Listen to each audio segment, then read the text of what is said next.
एजेंडे की इमारत खड़ी कर रहा है। राहुल गांधी लगातार पूछ रहे हैं कि बताओ कितने विमान गिरे भारत के, कितने रफेल गिरे, जबकि खुद पाकिस्तान यह नहीं बता पा रहा कि भारत को कितना नुकसान हुआ है। आप देख रहे हैं पाकिस्तान का रक्षा मंत्री बोल रहा है कि हमने भारत के 10 विमान लॉक कर दिए थे, टारगेट लॉक कर दिए थे, हम 10 विमान गिरा सकते थे, हमने 5 गिरा। यह बिलावल भुट्टो बाहर जाके बोल रहा है कि हमने 20 विमान लॉक कर दिए थे, हमने जो है 6 गिराए। अरे पहले तय तो करो कि 10 लॉक किए थे कि 20 लॉक किए थे, 5 गिराए हो कि 6 गिराए हो। कहानी बुन रहे हो तो कम से कम कहानी तो एक बार एक साथ बैठ के बना लो कि हमको क्या कहानी बेचनी है। एक नंबर का झूठा देश है पाकिस्तान, इनके झूठ की कोई सीमा ही नहीं होती, जो मन में आए बोल देना है। लेकिन भारत में राहुल गांधी के बयानों की वजह से पाकिस्तान को अपना झूठा नैरेटिव सेट करने में मदद मिल जा रही है। इसलिए बीजेपी कह रही है कि जो बातें पाकिस्तान नहीं बोल रहा वो राहुल गांधी कर रहे हैं। सुनिए सुधांशु त्रिवेदी कैसे राहुल गांधी पर लगातार हमलावर। पहली बार राहुल गांधी जी ने ऐसा बयान दिया है जो पाकिस्तान के सेना प्रमुख ने भी नहीं बोला, पाकिस्तान के किसी आतंकी संगठन ने भी नहीं बोला, मौलाना मसूद अजहर ने भी नहीं बोला और हाफिज सईद ने भी नहीं बोला। इसमें से किसी ने यह शब्द नहीं बोला है कि भारत ने सरेंडर किया है, बल्कि उन लोगों ने अपनी अपनी तकलीफों का इजहार गाहे बगाहे किया है कि शहबाज शरीफ और आसिम मुनीर के इकबालिया बयान के बाद भी अगर आपको समझ में नहीं आ रहा है तो आपको क्या कहा जाए, राहुल शरीफ कहा जाए या राहुल मुनीर कहा जाए? क्योंकि आप तो मुनीर और शरीफ से भी ज्यादा बड़े पाकिस्तान के पक्ष में तकरीर देने वाले नजर आ रहे हैं। जिस तरह से राहुल गांधी नरेंद्र मोदी को घेर रहे हैं, उसमें वो नरेंद्र मोदी से लड़ते लड़ते सेना पर ही सवाल उठाने वाले काम कर रहे हैं। इसी बात पर बीजेपी राहुल गांधी को सुना रही है। बीजेपी नेता राहुल गांधी के लीडर ऑफ ऑपोजिशन की जगह लीडर ऑफ पाकिस्तान बता रहे हैं। पाकिस्तान की मीडिया में जो राहुल गांधी को लेकर छप रहा है उसका स्क्रीनशॉट डाल रहा है। बीजेपी तो यहां तक कह रही है कि कहीं राहुल गांधी चीन और पाकिस्तान के एजेंट तो नहीं है। सुनिए बीजेपी के प्रवक्ता संबित पात्रा को। जिस प्रकार के भाषा का प्रयोग राहुल गांधी कर रहे हैं, जिस प्रकार के सवाल राहुल गांधी बार बार पूछ रहे हैं, मुझे तो पूरा शक है कि कहीं ये चीन और पाकिस्तान के पेड एजेंट तो नहीं है। राहुल गांधी के बयान पर आज बीजेपी अध्यक्ष जेपी नड्डा भी भड़क गए। जेपी नड्डा ने कहा कि सेना के शौर्य और पराक्रम को सरेंडर कहकर संबोधित करना न केवल दुर्भाग्यपूर्ण है, बल्कि भारतीय सेना और राष्ट्र के साथ साथ 140 करोड़ भारतवासियों का घोर अपमान है।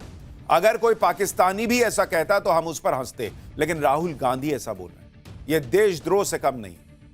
जेपी नड्डा बीजेपी के अध्यक्ष हैं और उन्होंने कहा कि जिनकी नीतियां सरेंडर की रही हो उसे उसके आगे कुछ सूझ भी नहीं सकता। इस बयान के साथ ही बीजेपी ने कांग्रेस का इतिहास खोल डाला। सरेंडर की एक लंबी चौड़ी लिस्ट राहुल गांधी के सामने रख दी। सुनिए बीजेपी प्रवक्ता सुधांशु त्रिवेदी ने कैसे कांग्रेस के इतिहास का जिक्र करते हुए राहुल गांधी को सरेंडर का मतलब समझाया। आपको यह समझना है, सरेंडर तो याद करिए, राहुल गांधी जी केवल 2 साल पहले आप विदेश में गए थे और आपने कहा था why the defenders of democracy America and Europe are silent and not interfering in India. यह था सरेंडर। 15 जुलाई 2011 को आपने कहा it's impossible to totally control terrorism. यह था आतंक के आगे सरेंडर। 26/11 के हमले के बाद आपकी सरकार ने शर्म शेख में कहा कि कंपोजिट डायलॉग प्रभावित नहीं होगा आतंकी घटनाओं के साथ। यह था आतंक की मानसिकता के साथ सरेंडर। 1995 में नरसिम्हा राव सरकार के समय एक फोन आया और भारत ने अपना एटॉमिक एक्सप्लोजन रोक दिया। यह था सरेंडर। 1971 में 93,000 प्रिजनर ऑफ वॉर थे। 1971 में 93,000 प्रिजनर ऑफ वॉर थे, फिर भी पीओके क्यों सरेंडर कर दिया? छंब का 160 किलोमीटर का एरिया जीता हुआ क्यों सरेंडर कर दिया? 13,000 किलोमीटर पाकिस्तान के पंजाब और सिंध का जीता हुआ क्यों सरेंडर कर दिया? 54 हमारे सैनिकों को वापस नहीं लिया, उन्हें क्यों सरेंडर कर दिया? 62 में तो क्या क्या सरेंडर कर दिया। 1960 में सिंधु का 80% पानी सरेंडर कर दिया। 1948 में आपने कश्मीर का एक हिस्सा सरेंडर कर दिया। 1947 में मुस्लिम लीग के आगे 1/3 सरेंडर कर दिया। राहुल गांधी को सिर्फ बीजेपी ही नहीं सवालों के घेरे में खड़ा कर रही। राहुल गांधी को आज सेना पर अपमानजनक बयानबाजी करने के लिए फटकार भी लगी। लखनऊ हाईकोर्ट ने राहुल गांधी को सेना के अपमान के मामले में राहत देने से इनकार कर दिया। राहुल गांधी पर आरोप है कि भारत जोड़ो यात्रा के दौरान सेना पर अपमानजनक बयान दिए थे। इसी पर लखनऊ में राहुल गांधी के खिलाफ मानहानि की याचिका दाखिल की गई थी। राहुल गांधी ने लखनऊ हाईकोर्ट में मानहानि के आदेश को चुनौती दी। लखनऊ हाईकोर्ट ने राहुल गांधी को राहत देने से इनकार कर दिया। हाईकोर्ट ने कहा कि भारत का संविधान अभिव्यक्ति की आजादी देता है, लेकिन सेना के खिलाफ बयानबाजी करना अभिव्यक्ति की आजादी नहीं है। इसी के साथ हाईकोर्ट ने राहुल गांधी की याचिका को खारिज कर दिया। यानी हाईकोर्ट ने भी राहुल गांधी को लताड़ लगाई कि भाई बोलते वक्त ये तो देख लो कि सेना के लिए बोल रहे हो। बीजेपी राहुल गांधी पर फायर है तो कांग्रेस भी पीछे नहीं। कल राहुल गांधी ने पीएम मोदी को घेरा था। आज कांग्रेस ने फिर से विदेश मंत्री पर बयानों की बंदूक तान दी। पवन खेड़ा, उन्होंने एस जयशंकर को पराजय शंकर कहकर संबोधित किया और यह भी दावा कर दिया कि जनता मोदी सरकार को सत्ता से हटाना भी जानती है। नवरत्न है आपके कैबिनेट में, क्या नाम है, पराजय शंकर। अब पराजय शंकर चुप हैं बहुत दिनों से। पराजय शंकर चुप इसलिए हैं कि बेचारों को बोला जाता है अभी आप जवाब दो, फिर जवाब देते हैं तो ट्रोल हो जाते हैं। ऐसा नाकारा विदेश मंत्री, भाई आप हो सकते हैं पराजय शंकर, ये देश कभी पराजित नहीं हो सकता। भले ही इसका विदेश मंत्री पराजय शंकर हो, भले ही प्रधानमंत्री कायर हो, ये देश ऐसे लोगों को फिर से बैरक में भेजना जानता है। ये लोग इसी में खुश हो जाते हैं कि जयशंकर नाम है, मैंने पराजय शंकर कर दिया। वाह वाह, क्या क्या लाइन लिखी सर आप। नरेंद्र सरेंडर लिख दिया, आ हा, मजा आ गया, क्या लाइन लिख दी। ये सोशल मीडिया में 4 वीडियो घूम गए, जूम जूम करके राहुल गांधी की आंख से ऐसे करंट निकाल दिया, उसी में खुश हो जाते हैं। अरे खुश होने के लिए जगह भी तो देख लो, कहां खुश हो रहे हो। देश का मुद्दा है, उसमें सोशल मीडिया पे, ट्विटर पे वीडियो वायरल करके बहुत खुश हो। राहुल गांधी जिस तरह से सरेंडर कर रहे हैं, उससे पाकिस्तान भी बहुत खुश है।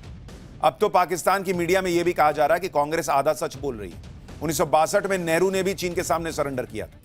मतलब राहुल गांधी को सिर्फ बीजेपी नहीं, यहां की अदालत नहीं, पाकिस्तान के पत्रकार भी सुना रहे हैं। वहां हामिद मीर करके एक पत्रकार है, उसने कहा कि कांग्रेस नेता राहुल गांधी पाकिस्तान के सामने सरेंडर करने के लिए प्रधानमंत्री मोदी की आलोचना कर रहे हैं। लेकिन राहुल गांधी कुछ ऐतिहासिक तथ्यों को छुपा रहे हैं। कांग्रेस हमेशा से कुछ साम्राज्यवादियों को खुश करने में लगी रहती है।